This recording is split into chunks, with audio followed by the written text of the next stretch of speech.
Hi viewers, কেমন আছেন সবাই? আশা করছি সবাই খুব ভালো আছেন। আজকে আপনাদের সাথে ঘরোয়া উপায়ে চটজলদি কী করে গুলাব জামুন বানানো যায় ওই রেসিপিটাই শেয়ার করব। চলুন তাহলে কথা না বাড়িয়ে আমরা মূল রেসিপিতে চলে যাই। গুলাব জামুন বানানোর জন্য আমি এখানে প্রথমে নিয়ে নিয়েছি 1 কাপ গুঁড়ো দুধ। এরপর দিয়ে দিচ্ছি হাফ কাপ ময়দা।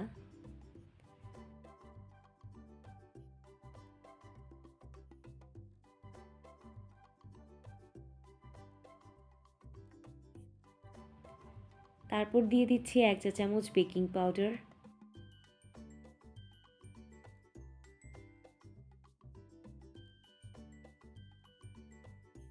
এরপর দিয়ে দিচ্ছি 2 চা চামচ চিনি।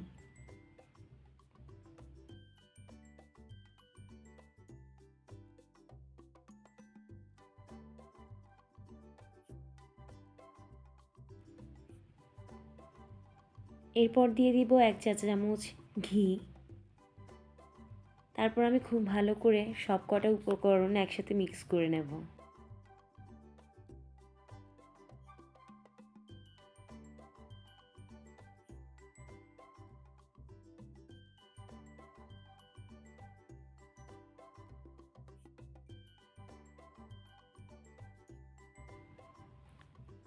এরপর আমি নিয়ে নিচ্ছি একটা ডিম। এটা খুব ভালো মতো আমি ফেটিয়ে নেব।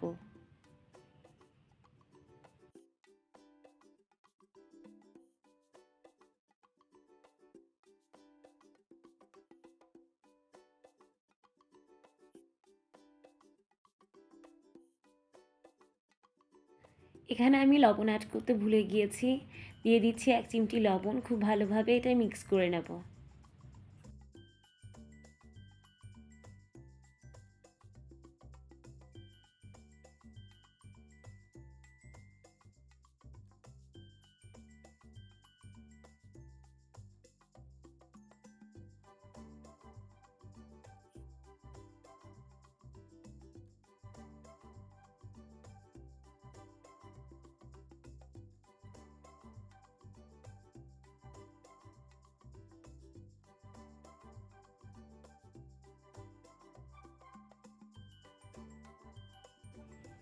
এরপর আমি অল্প অল্প করে ডিমের মিশ্রণটা মিশাতে থাকব।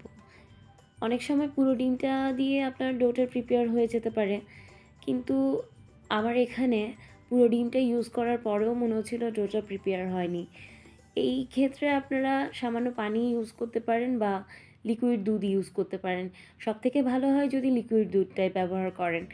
আমি এখানে সামান্য পরিমাণ লিকুইড দুধ ব্যবহার করেছি, আর এরপরে পুরো ডোটা প্রিপেয়ার হয়ে এরকম একটা আঠালো ভাব চলে আসবে। আর যদি দেখেন যে এই আঠালো ভাবটা চলে এসছে, তাহলে ভয় পাওয়ার কিছু নেই। আপনার এই মিশ্রণটা তখন রেডি। আপনার হাতে হালকা আঠালো আঠালো ফিল হতে পারে, কিন্তু এটা 10 মিনিট মাত্র রেস্টে রেখে দিলে আপনার ডোটা হচ্ছে পুরোপুরি প্রিপেয়ার হয়ে যাবে।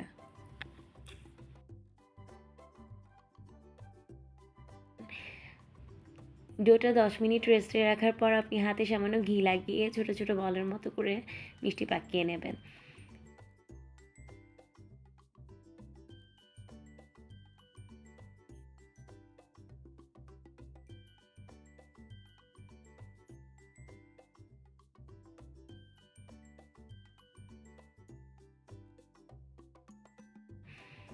এরপর একটা প্যান নিয়ে নেব।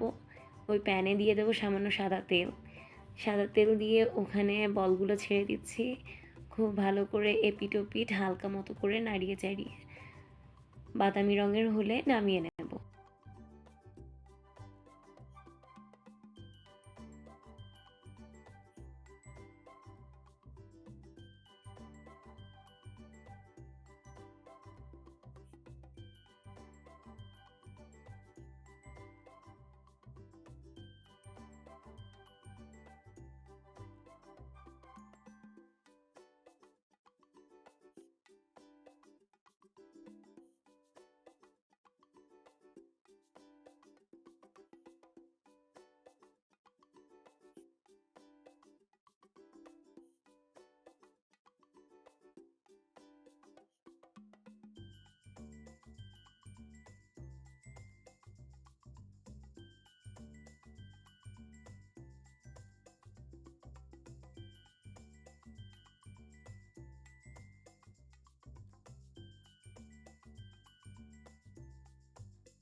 মিষ্টির বলগুলো অবশ্যই ঠান্ডা তেলে দেবেন।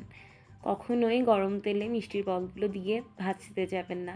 তেলের টেম্পারেচারটা অনেক ঠান্ডা থাকবে। কাঁচা তেলেই বল ছেড়ে দেবেন।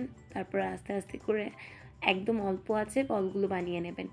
এর পরের ব্যাচও যখন ভাজবেন আপনি, তখন হচ্ছে আপনি প্রথমে কড়াইটা নামিয়ে নেবেন, তেল ঠান্ডা করে নেবেন। তারপর আস্তে আস্তে করে ওই ঠান্ডা তেলেই এর পরের ব্যাচের বলগুলো দিয়ে এভাবে করে ভেজে নেবেন। যতবারই আপনি মিষ্টি ভাজতে যাবেন, কখনো গরম তেলে ভাজবেন না, ঠান্ডা তেলে মিষ্টি দিয়ে দেন আস্তে আস্তে করে তেলটা গরম হতে থাকবে আর আপনার মিষ্টি প্রিপেয়ার হতে থাকবে। আর অবশ্যই চুলার আঁচটা মিডিয়াম আঁচে রাখবেন। খুব হাইও হবে না, আবার খুব লোও হবে না।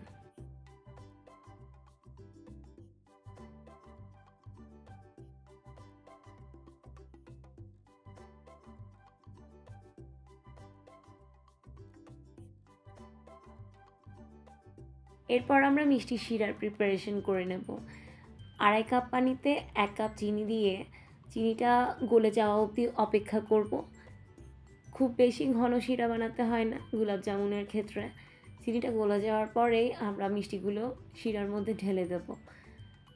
মিষ্টিগুলোর টেম্পারেচার এমনটা থাকতে হবে যে 70% মতো ঠান্ডা হয়ে যাবে। কখনোই গরম গরম মিষ্টি শিরার মধ্যে দিতে যাবেন না, তাহলে যেটা হবে মিষ্টিগুলো চুপসে যাবে আর হচ্ছে ভেতরে রস ঢুকবে না বা মিষ্টিগুলো ফুলবেও না।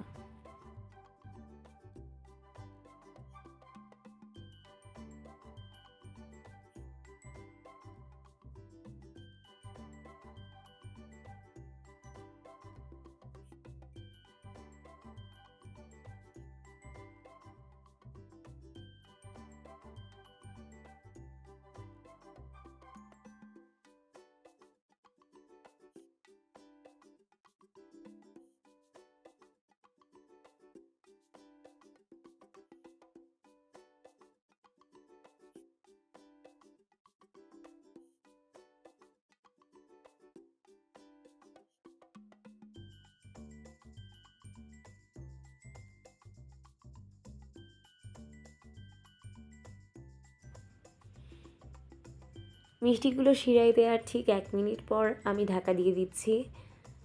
10 থেকে 15 মিনিট মাঝারি আঁচে রান্না করে নেব। 10 থেকে 15 মিনিট পর দেখা যাবে মিষ্টিগুলো ফুলে ডাবল হয়ে গেছে। সঙ্গে সঙ্গে ঢাকা উঠাতে যাবেন না, আঁচটা বন্ধ করে 5 থেকে 10 মিনিট অপেক্ষা করুন।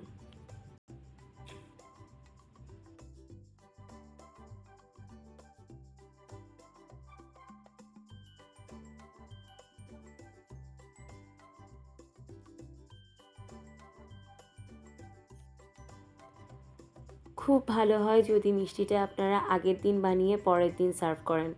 সারা রাত মিষ্টি শিরার মধ্যে থেকে ফুলে ডাবল হয়ে যায় আর খেতেও খুব ভালো লাগে। তাই চেষ্টা করবেন যখনই আপনি মিষ্টিটা সার্ভ করবেন কাউকে, তার আগের দিন প্রিপেয়ার করে পুরো রাত মিষ্টিগুলো রসে ডুবিয়ে রাখা। আমার ভিডিওগুলো যদি আপনাদের ভালো লেগে থাকে তাহলে লাইক, কমেন্ট অ্যান্ড শেয়ার করে আমার পাশে থাকবেন। এত ধৈর্য নিয়ে সম্পূর্ণ ভিডিওটা দেখার জন্য সকলকে অসংখ্য ধন্যবাদ।